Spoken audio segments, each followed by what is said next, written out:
Peace, family. This is your friendly neighborhood attorney, Brian Gaither, bringing you, yes you, love, uplifts, and keep you updated on pertinent issues that affects our community. It's Black History Month. It's a good time to celebrate. Now, don't get me wrong. It should be Black History every day of the year. Point blank, period. However, since this is Black History Month, we can still take the time out to highlight some accomplishments our community has done since we've been here in America. Now, one thing I want to deal with this Black History Month, we should know our past, and we will continue to update you on just different historical things we find out about, and just help the community grow, because you got to know your past to go into the future. But too many times, man, in our community, we're so reactive.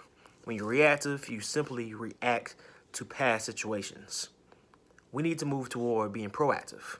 When you're proactive, you're already anticipating things that can possibly happen in the future, and that will help you build a better community. So what I want to do, I want to focus on proactive events within the African American community for Black History Month. Yesterday I did a post about the Black Panther Party and how many don't know that they're the ones that actually created WIC.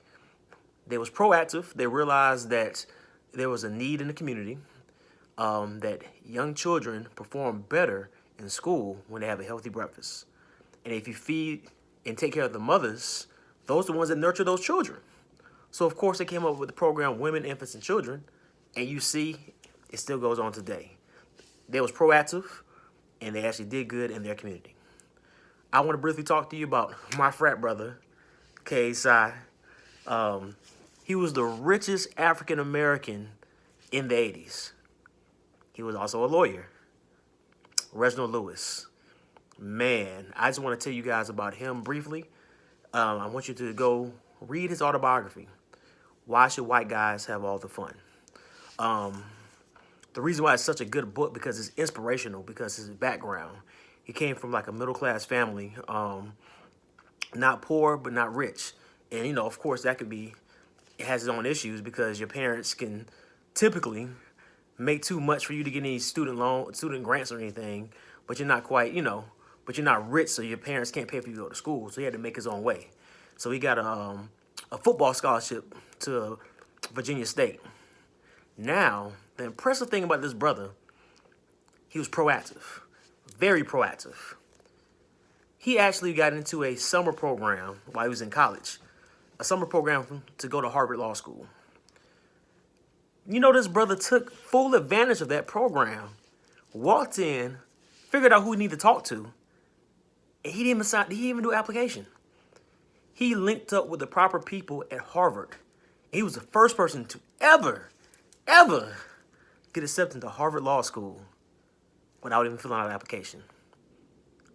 If that's not being proactive, I don't know what to tell you. See, you have to be proactive, because later on, he actually bought the Beatrice company and became the first African-American billionaire. While he was alive, he died at an early age. He died at 50.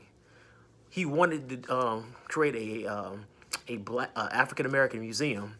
And in 2005, they actually did that in Baltimore. So his estate carried on his legacy and his dream. But in order for them to do that, he was proactive. When he got in law school, he made the proper business deals and arrangements to become the first African-American billionaire. And even after his death, you see his legacy still carried on. So hopefully that should inspire you to do it. You can make this thing happen, man. You can be proactive. You can take control of your life, and you can change your condition. So, like I said, it's Black History Month. The theme this month, and moving forward, just in 2018 and beyond, is being proactive. That's it. Thanks for tuning in. Hope you have a great Saturday night. It's your friendly neighborhood attorney, Brian Gaither, and I'm out.